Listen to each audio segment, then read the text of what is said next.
The men planning the murder were speaking in Mandarin. That was their first mistake.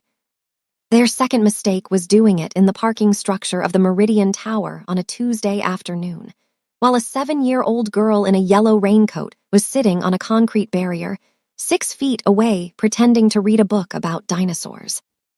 Zoe Mensah was not reading about dinosaurs.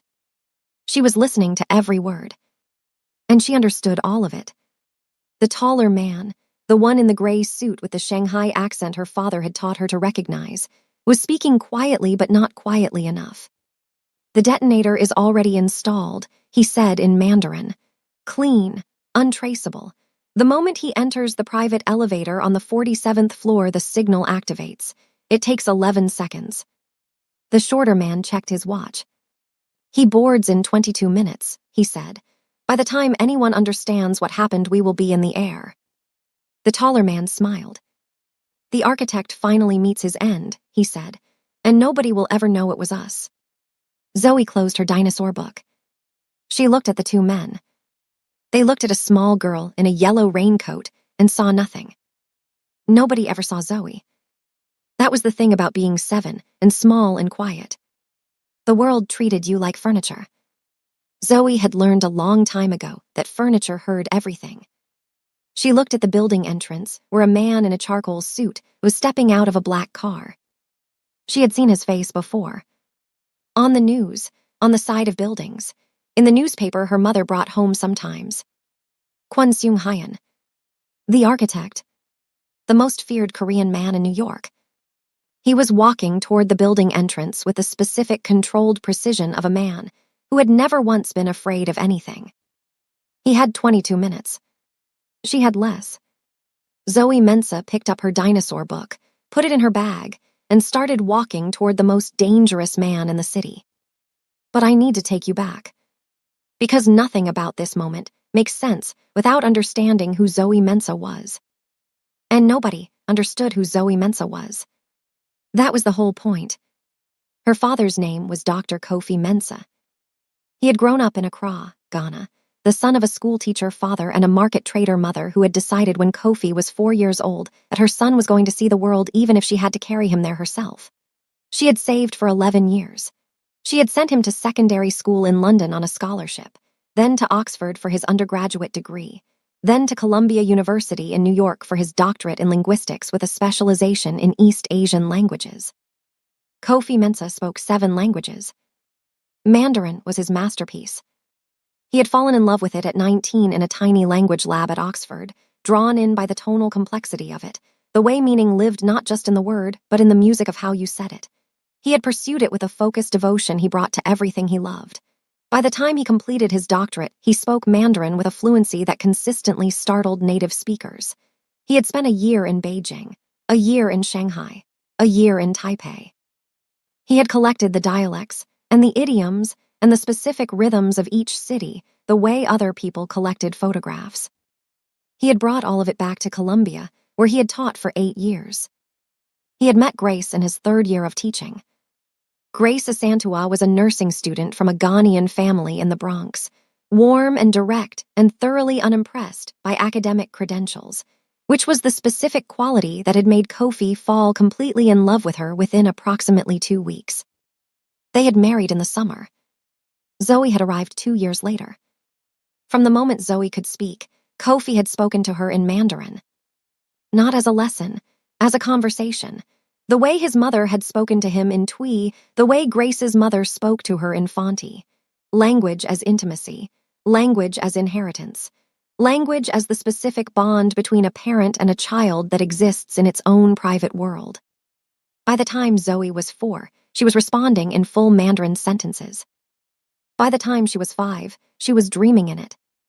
By the time she was 6, her father was gone. The cancer had been diagnosed in February and had moved with a speed that left no space for the things that needed to be said. Kofi had spent the last weeks in a hospital in Manhattan, and Zoe had sat beside his bed every day after school, and they had talked in Mandarin the whole time because it was theirs and it was private, and in that language they could say things that were too large for any other words. On the last day he had held her hand and said in Mandarin, "The language lives in you now. You carry it for both of us. Use it wisely. Use it bravely. She had promised. She kept the promise the way children keep promises to the people they love most. Completely. Grace Mensah worked 2 jobs after Kofi died. Days at Harlem Hospital as a registered nurse, 2 evenings a week at a private medical clinic on the Upper East Side. She was good at her work. She was good at most things she put herself to. But being good at work and raising a 7-year-old alone in New York and managing grief that arrived in waves at unpredictable moments was a specific combination of difficulties that left very little space for anything else. Zoe understood this. She was 7, but she understood it with the specific clear-eyed accuracy of a child who had learned to read adult faces very carefully. She did not add to her mother's weight. She was quiet. She was good at school. She made her own breakfast on the mornings Grace worked early. She read constantly, anything she could find, and she kept her father's Mandarin textbooks on her shelf and read them the way other children read stories.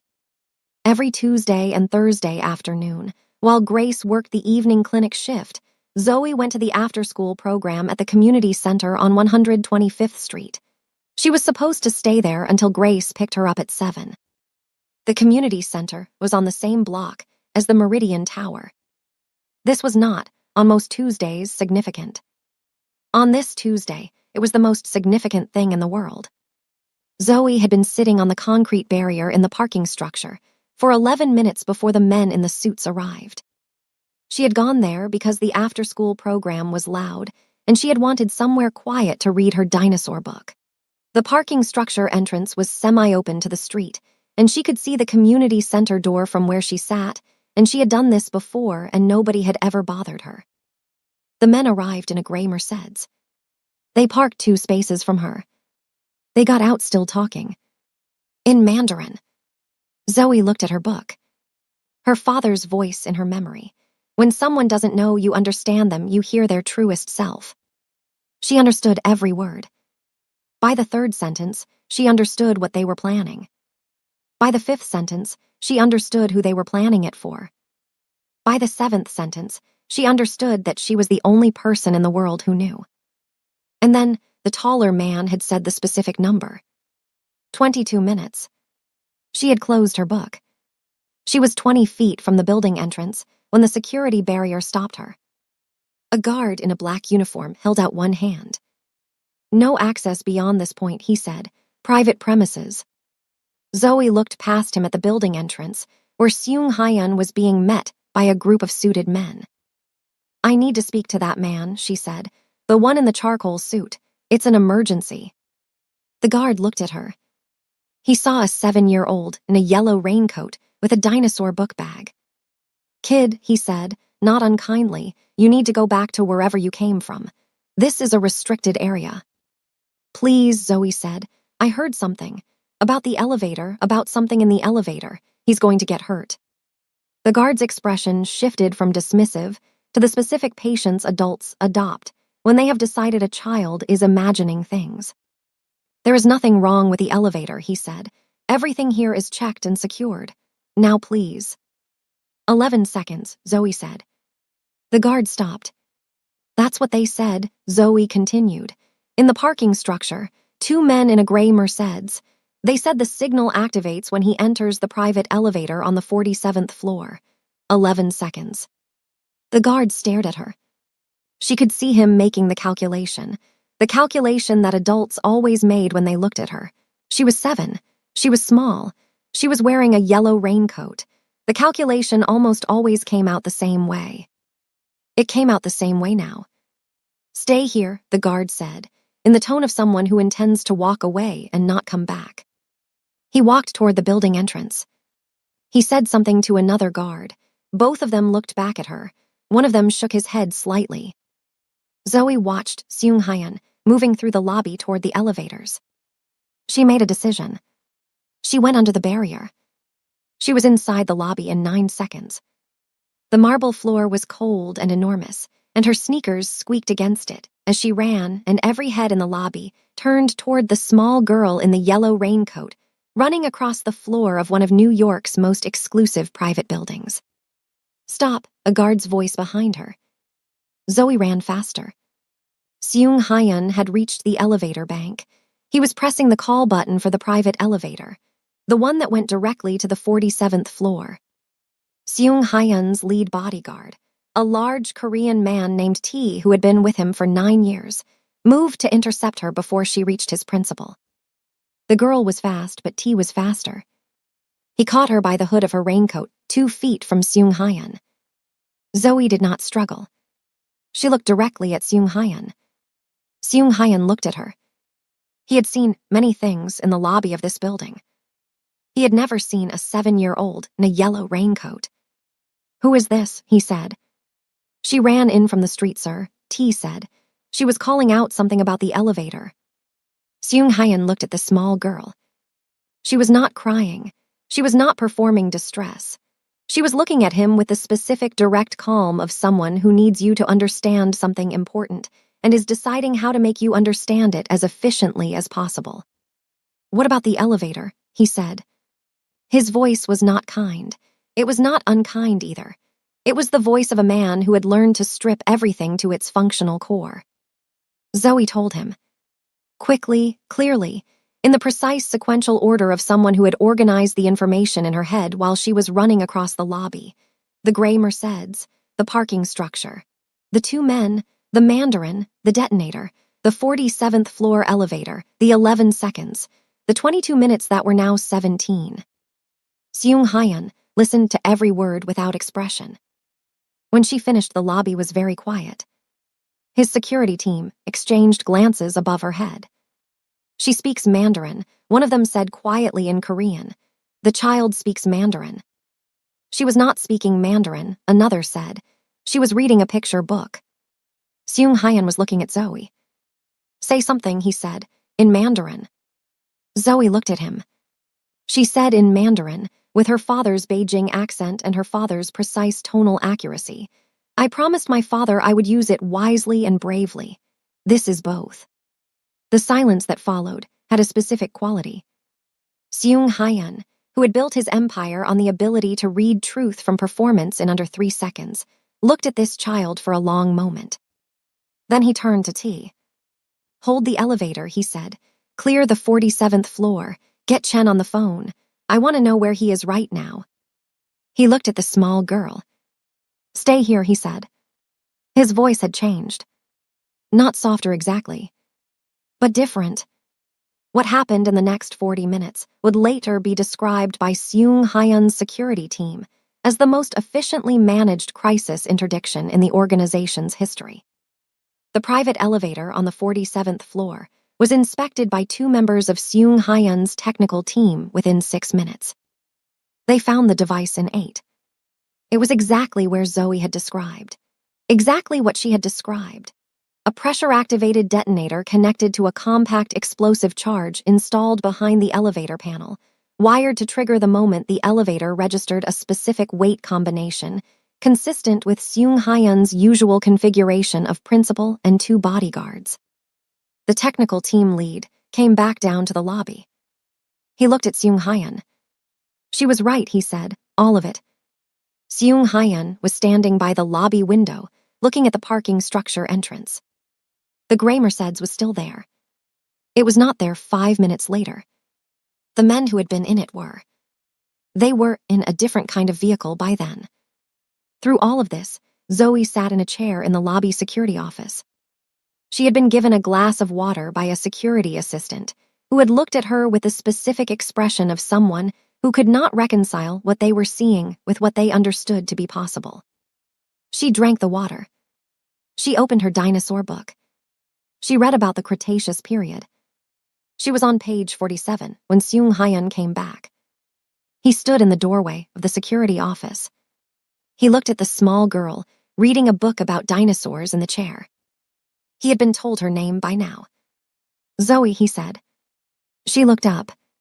He came in and sat in the chair across from her.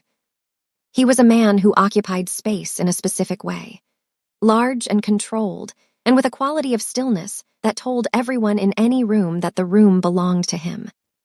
He sat across from a 7-year-old and looked at her. "How did you learn Mandarin?" he said. "My father taught me," she said. He was a professor at Columbia. He spoke 7 languages. The past tense did not escape him. He looked at her. "Where's your father now?" "He died last year," Zoe said.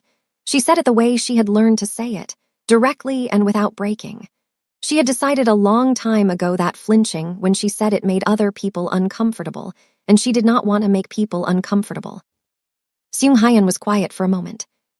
"I'm sorry," he said. It came out slightly stiff, slightly practiced, the words of a man who said them rarely enough that the mechanism was not entirely fluid. But he meant them. She could tell. "Thank you," she said. He looked at the dinosaur book. "Is that a good book?" "It's excellent," she said. "Did you know the Tyrannosaurus rex had the strongest bite force of any land animal that ever lived, but its arms were completely useless?" She considered this. "I think that's a metaphor for something, but I haven't figured out what yet." Something moved across Seung-hyeon's face. It was not quite a smile. It was the specific expression of a man encountering something he had no existing category for. "Where is your mother?" he said. "She works evenings on Tuesdays," Zoe said. "She's at a clinic on the Upper East Side. She doesn't know I'm here. She thinks I'm at the community center on 125th. "I need to call her," he said. Zoe looked at him. "She's going to be scared," she said, "when you call. She always gets scared when she gets unexpected calls. Can you make sure whoever calls her says immediately that I'm completely fine, before anything else?" Seung-hyeon looked at this child. "Yes," he said, "I'll make sure of that." He stood up. He went to the door. He stopped. He turned back. "Why did you help me?" he said. He had asked this because he genuinely needed to know. In his world, people did things for reasons. Always. Nobody did anything without a calculation. Nobody ran across a lobby and slid under a security barrier and risked everything for a stranger without a calculation underneath it. Zoe thought about it honestly. "My father said if you can see that someone is going to get hurt and you do nothing about it, that's a kind of choice too," she said. "And you have to live with the choice you make." She looked at her book. "I didn't want to live with that choice." Seung-hyeon stood in the doorway. He was 39 years old. He had been in this world since he was 14. He had heard 10,000 justifications and calculations and explanations for why people did what they did. He had never heard anything like that. He had never heard something that simple and that complete. He went to make the call. Grace Mensa arrived at the Meridian Tower at 6:47. She came through the lobby doors with the specific energy of a mother who has been told her child is completely fine and does not entirely believe it yet. She saw Zoe sitting in the lobby chair with her dinosaur book. She crossed the lobby in approximately 4 seconds. She pulled her daughter against her and held her. Zoe let herself be held. She had been waiting for this since the moment she had gone under the barrier. "Mama," she said into her mother's shoulder. "I know, baby," Grace said, "I know." They stayed like that for a moment. Then Grace pulled back and looked at her daughter's face and did the specific inventory that mothers do. 2 eyes, present, no injuries, dinosaur book still in hand. She exhaled. She looked up. Seung-hyeon was standing across the lobby. He had been watching the reunion with the expression of a man who has been reminded of something he had put away a long time ago and is not sure where to put it again. Grace stood up. She looked at the man her daughter had run across a lobby for. She had seen his face on the news. She knew who he was. She knew what he was. She looked at Zoe. "You ran under a security barrier," Grace said. "I went under it," Zoe corrected. "I didn't break it." Grace closed her eyes briefly. Seung-hyeon crossed the lobby toward them. He stopped at a respectful distance. "Mrs. Mensa." He said it with a formality that told Grace something about him, that whatever he was in the world outside, in this lobby he was trying. "Ms." Grace said, not Mrs. "Ms. Mensa," he corrected immediately. "I owe your daughter my life. I understand that is not a small thing to say, and I'm not saying it lightly." Grace looked at him. She was a nurse. She had spent 15 years reading people in the specific way that hospitals require you to read them. Quickly, accurately, with the understanding that you were making decisions based on what you saw. She saw a powerful man standing at a respectful distance, saying true things.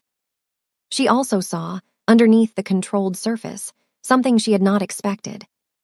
She saw someone who had been shaken. Not frightened, Seung-hyun did not appear to be a man capable of conventional fear. But shaken, in the way of someone who has been shown something about the world that they had forgotten was possible. She looked at her daughter. Zoe was watching Seung-hyun with those eyes. The eyes that always saw more than they were supposed to. "Let's sit down," Grace said, "and you can tell me everything that happened, from the beginning." Subscribe right now if you are new here because this story has only just started, and what happens next between this little girl and the most feared Korean man in New York will change everything you think you understand about both of them. Drop your city and the time it is where you are watching from in the comments right now. I want to know who is on the other side of this screen. Hit that like button. Let's continue. They sat in the lobby's private meeting room for an hour. Seung-hyun told Grace what had happened precisely and completely, and without softening anything. Grace listened the way she listened to everything. Completely and without flinching. When he finished, she was quiet for a moment. Then she looked at Zoe. "You repeated their exact words," she said, in Mandarin. "Yes," Zoe said. "The detonator detail, the 11 seconds, all of it." "Yes." "And they believed you because of the Mandarin." Zoe thought about it. "They believed me because it was true," she said. "The Mandarin was just how they knew I knew." Grace looked at her daughter. She thought about Kofi. About a man who had spent his life believing that language was the bridge between people, and that bridges saved lives. He had been right. He had been right in a way none of them had anticipated. She looked at Seung-hyun. "What happens now?" she said. Seung-hyun had been prepared for many versions of this conversation. What he had not been prepared for was its complete directness. He answered it directly. "The men involved are being dealt with," he said. "There will be no further threat to your family. I will make certain of that personally. Beyond that," he paused, "I would like to do something, for Zoe, for both of you." Grace looked at him. "We don't want payment," she said. "My daughter helped someone because it was right, not for a reward." "I understand that," Seung-hyun said, "and I'm not offering payment." He paused again. The pause of a man choosing words carefully. "I'm offering acknowledgement of what your daughter is, of what she did, and of what she needs to become what she's going to become." Grace was quiet. She looked at her daughter. Zoe was looking at Seung-hyun with those eyes. She was going to be a remarkable woman, Grace thought. She already was a remarkable person. The question of what she needed to become, that fully was something Grace thought about every day. Every day she thought about Columbia tuition and private school fees and the specific financial gap between what Zoe was and what the world required to recognize it officially. "I'm listening," Grace said. They left the Meridian Tower at 8:45. The car that Seung-hyun's team had arranged took them back to their apartment in Harlem. Zoe sat in the back seat with her dinosaur book. Grace sat beside her. They were quiet for a while. Then Zoe said, "He's lonely." Grace looked at her. "What?" "Seung-hyun," Zoe said. "He's lonely. Did you see how he looked when we were sitting together? Like he didn't know what to do with people who talked to him like a person." Grace looked at her daughter. "How do people usually talk to him?" "Like he's a thing," Zoe said, "not a person. Either they're scared of him or they want something from him. You could tell." Grace thought about the specific expression she had seen on Seung-hyun's face during the conversation. The one she had not expected. "You're probably right," she said. Zoe looked out the window at New York going past. "His face changed when you called him by his name," she said. "Not Mr. Kwon, just his name. His face did something, like he forgot for a second to be the thing he usually is." Grace looked at her 7-year-old daughter. "When did you notice that?" she said. "I notice everything," Zoe said simply. "Dad said that was the most important skill a linguist could have, noticing, because language is only half of what people say. The other half is everything they don't." They rode the rest of the way home, in a silence that was full of Kofi Mensa. The arrangement Seung-hyun proposed took 3 meetings to finalize. Not because Grace was difficult, because Grace was thorough. She was a nurse. She understood the importance of understanding exactly what something was before you agreed to it. She asked every question. Seung-hyun answered every one. By the 3rd meeting, Grace had a complete picture of what was being offered, and what it cost, and what it meant. A full academic scholarship for Zoe to the Harrington Academy, the best private school in New York, fully funded through high school graduation. A trust fund established in Zoe's name that would cover university tuition at any institution she chose in the United States or internationally. The UK, Canada, Australia, wherever her path led. And no strings. That was the part Grace had tested most carefully. No expectations of access to Seung-hyun's business interests. No obligation of any kind. No relationship that was transactional in any direction. Just a debt acknowledged and honored.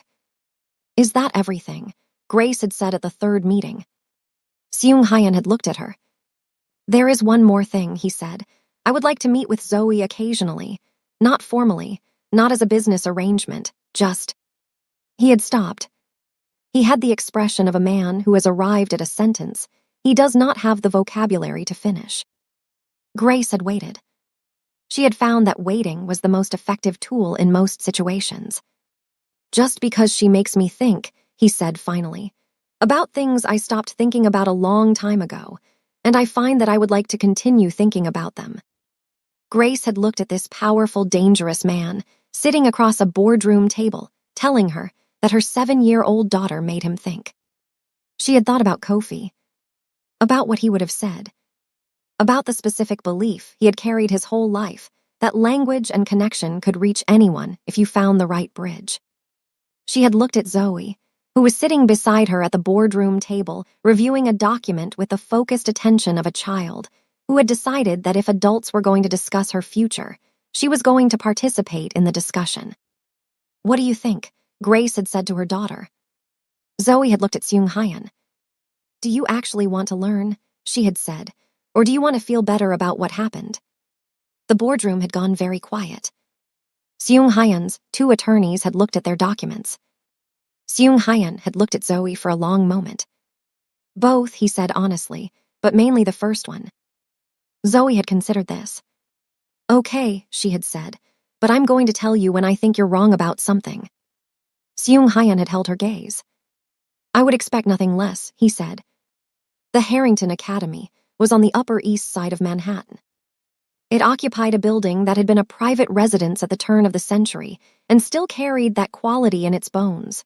The high ceilings, the enormous windows, the specific gravity of a place built to last. Zoe arrived on a Monday morning in September in a new uniform that Grace had pressed the night before. She stood on the pavement outside the building for a moment. Grace stood beside her. You don't have to be anything different here, Grace said. Just what you are. That's always been enough. Zoe looked at the building. Dad would have liked this building, she said. Yes, Grace said. He would have talked about the architecture for 45 minutes. Zoe smiled. It was the smile that was all Kofi. She went in. She was, within 2 weeks, the most quietly remarkable student the Harrington Academy had encountered in some years. Not loudly, not performatively. She was remarkable in the way her father had been remarkable. She absorbed things completely and synthesized them in ways that produced results her teachers noticed and discussed in the specific way that teachers discuss the students who remind them why they chose the work. Her Mandarin teacher, a woman from Chengdu who had been teaching for 30 years, had Zoe in her intermediate class for 4 days before moving her to advanced. She had Zoe in advanced for 6 days before sitting with her after class and asking, very carefully, exactly how long she had been studying. My whole life, Zoe said, my father taught me. Your father was a native speaker, the teacher said. My father was a Ghanaian professor from Accra who decided at 19 that Mandarin was the most beautiful language he had ever encountered, Zoe said. He taught himself to speak it better than most people who grew up with it. The teacher had looked at this 7-year-old. And he taught you, she said. He gave it to me, Zoe said. There's a difference. The teacher had not been certain she could explain the difference. But she had understood it. The first meeting between Zoe and Seung Hyun, after the arrangement was finalized, took place on a Saturday morning. Not in an office. In Central Park. Seung Hyun had proposed the park and Grace had agreed with the specific calculation of a woman who understood that a public outdoor space was the appropriate venue for this particular kind of meeting. Seung Hyun arrived with one bodyguard who remained at a distance. Zoe arrived with Grace, who remained on a nearby bench with a book and the specific awareness of a mother who was present without hovering. Zoe and Seung Hyun walked. He was not accustomed to walking without destination or purpose. She was 7, walking was fine. They walked for a few minutes in a silence that was not uncomfortable. Then Zoe said, "What do you actually want to talk about?" He looked at her. "I don't know," he said honestly. "I have never." He stopped. "You've never talked to a child before," Zoe said. "Not really." "I have been around children," he said. "That's different," Zoe said. He looked at her. "Yes," he said, "that's different." They walked a bit more. "Do you miss it?" Zoe said. "Miss what?" "Whatever it was before this," Zoe said. She gestured at him. "All of this. The suits and the building and the people who are scared of you. There was something before, right? There's always something before." Seung Hyun was quiet for a moment. He thought about a question nobody had asked him in approximately 25 years. "I used to play piano," he said. Zoe looked at him. "Why did you stop?" He thought about the specific answer for longer than he usually permitted himself to think about it. "Because someone told me it was a waste of time," he said, "and I believed them." "Who told you?" "My father." Zoe considered this. "My father told me that learning something beautiful is never a waste of time because beauty stays in you," she said, "even after the person who gave it to you is gone." She said it simply. Not as a correction. Just as information. Seung Hyun looked at the trees. He had forgotten, somewhere in 25 years of building and acquiring and protecting, that there was a specific feeling that came from a sentence that arrived exactly where it needed to. He had not felt it in a very long time. He felt it now. Don't go anywhere. This story has layers you haven't reached yet, and what happens between this little girl and this man over the next year will break your heart open and rebuild it in the same breath. Hit that like button right now. Drop your city and the time it is for you in the comments below. Are you watching from New York, London, Lagos, Toronto, Sydney? Let me know. Subscribe if you haven't already. Let's continue. The threat came on a Thursday in November. Seung Hyun had known it was coming. This was the thing about his world. Nothing arrived without a preface if you knew how to read the prefaces. The language of danger was specific and learnable, and he had been learning it since he was 14. What he had not anticipated was the direction. The intelligence reached him through Ryu, his head of security, on a Thursday morning. Someone had identified Zoe. Not as a child, as a variable, as the thing that had disrupted the November plan and cost David Chen and his associates their operation and their freedom. And there were people who wanted to remove variables. Seung Hyun sat with this information for 4 minutes. Then he called Grace. Grace Mensa took the call at the nurses' station on the 4th floor of Harlem Hospital. She listened to everything Seung Hyun said. She said nothing for a moment. Then she said, "How serious?" "Serious enough that I'm calling you myself," Seung Hyun said.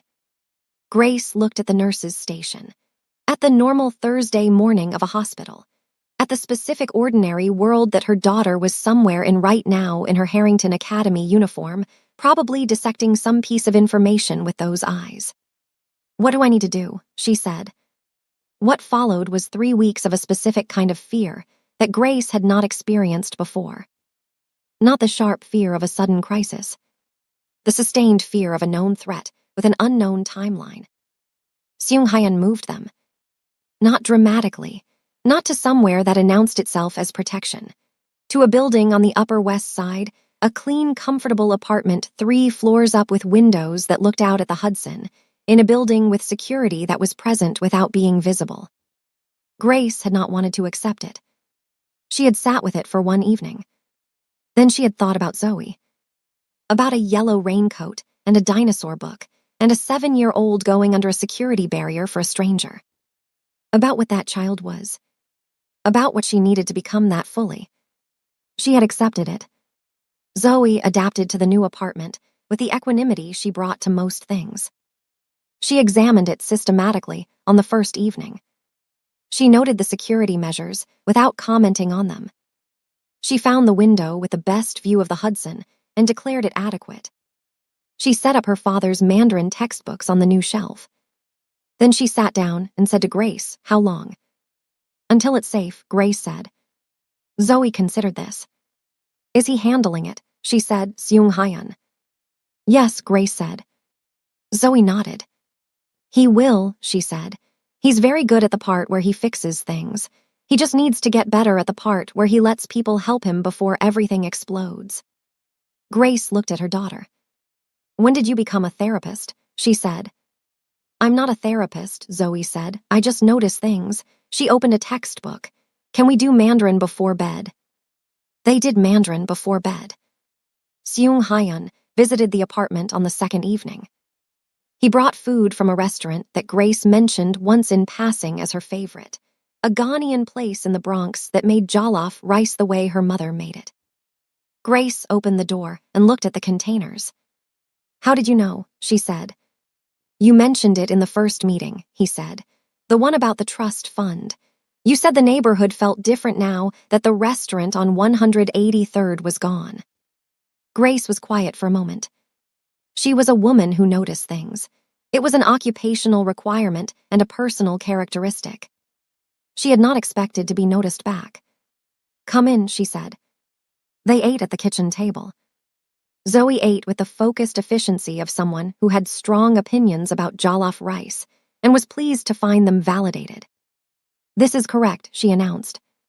Seung Hyun looked at her. "Correct," he said. "My grandmother's is better," Zoe said, "but this is correct. A lot of places get the smoky part wrong. This one understood the smoky part." Seung Hyun looked at Grace. Grace looked at her daughter.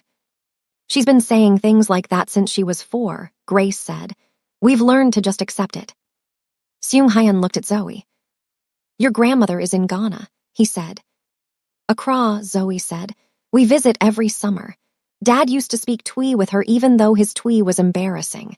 She would correct him and he would pretend to be offended and then do it wrong again on purpose to make her laugh." Seung Hyun was quiet. He was doing the thing he had been doing increasingly in these conversations, receiving information about a world where people made each other laugh on purpose and staying with it. "What was he like?" he said, "your father." Zoe thought about it. "He was the kind of person who made everything feel interesting," she said.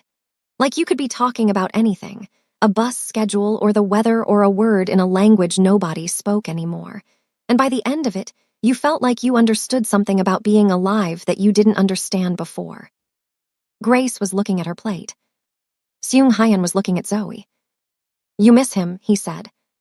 "Every day," Zoe said, "but not in a way that hurts all the time. In a way that reminds me of things." She looked at her jollof rice. He would have had strong opinions about this jollof rice, too. Seung Hyun looked at his own bowl. For the first time in a long time, he was somewhere he did not want to leave. He did not examine this too closely. He picked up his fork. "What would his opinion have been?" he said. Zoe considered. "He would have said the tomato ratio was slightly conservative," she said, "but he would have been polite about it until the third bowl." Seung Hyun laughed. It was not a small or controlled laugh. It was a real one. Grace looked up from her plate. She had not expected that. She was not sure Seung Hyun had expected it either. The threat was neutralized over the following 2 weeks. Seung Hyun did not tell Grace the specific details. Grace did not ask for them.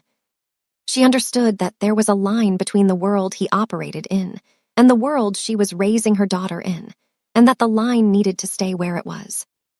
What she knew was that on a Thursday evening, Seung Hyun came to the apartment and said, "It's handled." You can go home whenever you're ready. Grace nodded. Are you certain? She said. Yes. She looked at him. Thank you, she said.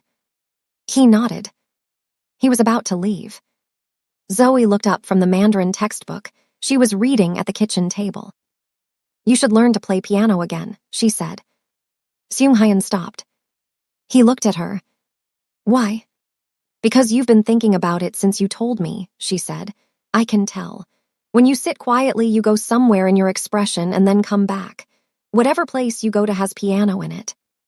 Seung-hyun stood in the kitchen doorway. He stood there for a moment. You notice too much, he said. My father's gift, she said. She went back to her textbook. There's a piano teacher at Harrington who teaches adults on Saturday mornings. I already asked her if she had a space. She said yes. Seung-hyun looked at this 7-year-old who had signed him up for piano lessons. He should have been irritated. He was not irritated. I haven't played in 25 years, he said. She looked up. I know, she said. She said it in Mandarin. The things we stop doing because someone told us to stop are the things we most need to start again. It was something her father had said. She had been saving it. This seemed like the right moment. He started piano lessons on a Saturday in December. The teacher, a patient Korean-American woman named Ms. O, had met many adult beginners. She had not met one quite like this. Seung-hyun approached the piano with the same focused, controlled precision he brought to everything. He practiced. He was not naturally gifted in the way of someone who has it from birth. But he had memory. At 14, before his father had told him it was a waste of time, he had been playing for 4 years. The memory was in his hands, even if his hands needed reminding. Within 3 weeks, the reminding had taken.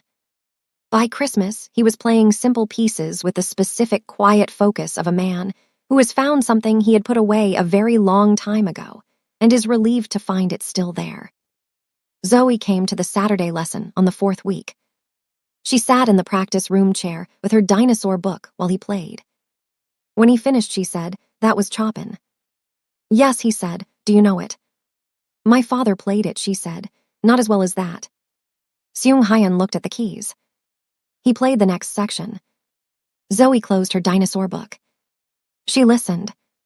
In the practice room on a Saturday morning in December, a 7-year-old girl and a man who had been the most feared Korean businessman in New York sat together with Chopin between them, and both of them thought about a person they had loved who had told them that beautiful things were never a waste of time.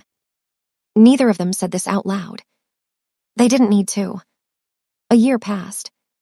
It passed in the specific way of years that contain many small things that accumulate into something large. Zoe at Harrington became the thing she had always been, simply in a context that had the resources to recognize it properly. Her teachers used words like extraordinary in the careful, understated way of educators who have learned that the word loses meaning through overuse and reserve it for the specific cases that genuinely require it. Her Mandarin teacher from Chengdu said at the end of year review that in 30 years of teaching, she had encountered perhaps 3 students who had an organic relationship with the language rather than an acquired one. She was looking at the 4th. Grace worked her 2 jobs and breathed slightly more easily because the trust fund meant that the specific mathematical anxiety about Zoe's future that had lived in her chest since Kofi died had been resolved. She still worked 2 jobs because that was who she was. But the anxiety had been replaced by something else. Something that felt like the beginning of peace. Seung-hyun played piano on Saturday mornings. He attended Zoe's Harrington Academy Language Showcase in February, where she performed a Mandarin poetry recitation that produced a specific quality of silence in the audience, the silence of 200 people simultaneously understanding that they were witnessing something remarkable. He sat in the 3rd row in a charcoal suit and watched a 7-year-old hold an auditorium completely still with her father's language. He stayed in his seat for a full minute after everyone else stood up. He was doing the thing he did when something arrived exactly where it needed to. The gala was in April. It was the annual fundraising event for the Harrington Academy's scholarship program, the program that had brought Zoe there. 500 people in a ballroom in Midtown Manhattan. New York's education, philanthropists, and business community gathered for the specific purpose of funding more stories like Zoe's. Seung Hyun was on the gala committee. This was new. 6 months ago, he would not have been on any committee that required the word community. He was on it now because Zoe had mentioned at one of their Saturday conversations that the scholarship program only funded 12 students per year and that the waiting list had 47 children on it.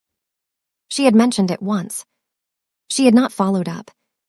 She had not needed to. Seung Hyun was on the committee the following week. At the gala, the evening's program included a student speaker. Zoe had been asked. She had said yes with the specific decisiveness of someone who had considered it for approximately 4 seconds. She stood at the podium in a dress Grace had found at a shop in Harlem, dark green, simple, exactly right. She looked at 500 people. 500 people looked at her. She said, in Mandarin first, and then in English, a sentence her father had written in the front of her first Mandarin textbook.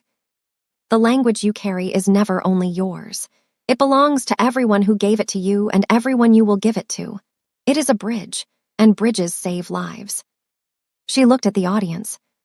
She said, my father gave me Mandarin, and Mandarin saved a life, and that life is saving others. That's what a bridge does. She stepped back from the podium. The ballroom was silent for 4 full seconds. Then it was not silent. Seung Hyun, sitting at the table in the front of the room, looked at this child. He looked at Grace beside him. Grace was looking at her daughter with the expression of a woman seeing her husband in the living face of the person they made together. He looked back at Zoe. She had stepped back from the podium and was walking back to the table with the specific composure of someone who has said what needed to be said and is now thinking about what's for dinner. She sat down. She looked at Seung Hyun. Was that okay? She said quietly. That was everything, he said. She nodded. She picked up her water glass. She said quietly in Mandarin, Dad would have liked that. Seung Hyun said, also in Mandarin, his accent imperfect but genuine, yes, I think he would. Zoe looked at him. It was the first time she had heard him speak Mandarin. She had not known he was learning. You've been learning, she said. Yes, he said. Why? Because you said it was your bond with your father, he said, and it seemed like the right language to learn from you. Zoe looked at him. She looked at him with those eyes that saw everything. And then she did something she had not done since her father died. She reached across the table and took his hand. Not dramatically. Just simply. The way children hold the hand of someone they have decided belongs to them. Seung Hyun looked at the small, warm hand over his. He looked at the ballroom full of people. He looked at Grace, who was looking at him with an expression he was still learning how to read. He turned his hand over. He held on. The Kofi Mensa Language Institute opened 18 months later. It occupied 3 floors of a building in Harlem, 3 blocks from the community center on 125th Street, where Zoe had been supposed to stay on a Tuesday afternoon.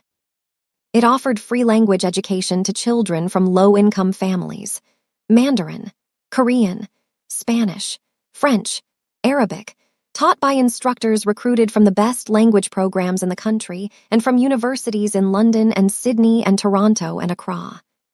It was funded by Seung Hyun. It was named by Zoe. The naming had been a conversation that took 20 minutes. Seung Hyun had proposed several options. All of them had her name in them. Zoe had rejected each one. It should be my father's name, she said. It was your courage that started this, he said. My father's language saved your life, she said. Not my courage. My courage was just the door.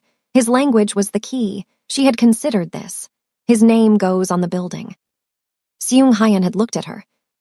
He had learned, over 18 months of Saturday conversations and piano lessons and gala committees and quiet dinners, where Zoe said things that rearranged his understanding of the world, that arguing with her was always an educational experience and usually ended in her being right.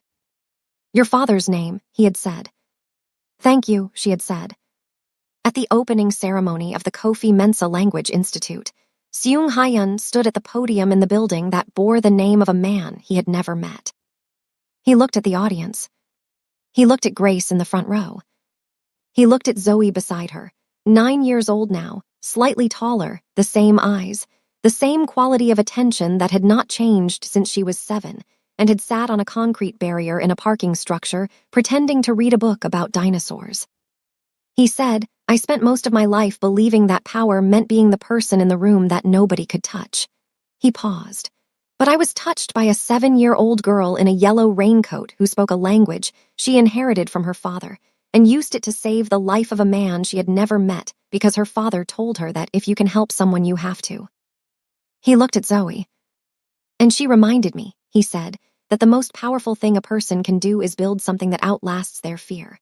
Her father built a bridge in her. She used it. And now we are building more bridges. For every child who is invisible. For every language that belongs to someone's father or mother or grandmother and is waiting to be passed forward. For every small girl in a yellow raincoat sitting in a parking structure who has something enormous living inside her that the world hasn't noticed yet." He stepped back. The room was quiet. Then Zoe stood up. She walked to the podium. She looked at Seung Hyun. She said, in Mandarin, clearly and with her father's Beijing accent, the sentence from the front of the textbook. "The language you carry is never only yours." She looked at the audience. She said it again, in English. "The language you carry is never only yours." She stepped back. She took Seung Hyun's hand. And together, the most feared Korean man in New York and a 9-year-old girl in a green dress walked off the stage and into the rest of a story that was only beginning. And that is where this story ends. Not in a parking structure on a Tuesday afternoon. Not in a lobby with a yellow raincoat and a security barrier. Not in a boardroom with a trust fund document. But in a building in Harlem named after a linguist from Accra, Ghana, who taught his daughter 7 languages and believed with his whole self that bridges saved lives. He was right. He was right in a way none of them had anticipated.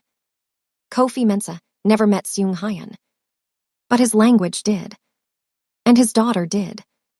And because of what his daughter did with what he gave her, hundreds of children would learn languages they were supposed to learn, would carry bridges they were supposed to carry, would walk into rooms and change them the way their parents and grandparents had always hoped they would. That is what happens when you give a child something true. You don't know when they will use it. You don't know who they will use it for. You just give it. And trust them. And Zoe Mensa, who had been 7 years old and invisible in a yellow raincoat on a Tuesday afternoon, had done exactly what her father had asked her to do. She had used it wisely. She had used it bravely. Both. Now I want to speak to you directly before you go. If you watched this entire story, if you held your breath when Zoe went under that barrier, if you felt something when she said, "I promised my father I would use it wisely and bravely," if you cried when the building opened with Kofi's name on it, if you smiled when Seung Hyun said that sentence in imperfect Mandarin at the gala table, then this channel was made specifically for you. Subscribe right now. Hit the like button. Share this video with someone who needs to be reminded that the children we teach are carrying things we cannot imagine into places we will never see. Drop your city and the time it is for you right now in the comments. I want to hear from New York, from London, from Toronto, from Sydney, from Accra, from Seoul, and everywhere else in this world where this story landed today. And one final thing. If you watched this entire story and you don't subscribe, don't like, don't comment, and don't share. That silence means you are on the side of the men in the gray Mercedes who looked at a 7-year-old girl in a parking structure and saw nothing. Who looked at the most important person in the room and decided she was invisible. We know that is not who you are. So hit subscribe, hit like, drop your city in the comments, share this story. Because Zoe's story deserves to be heard. And Afro-Korean love stories will keep bringing you more. Thank you for watching.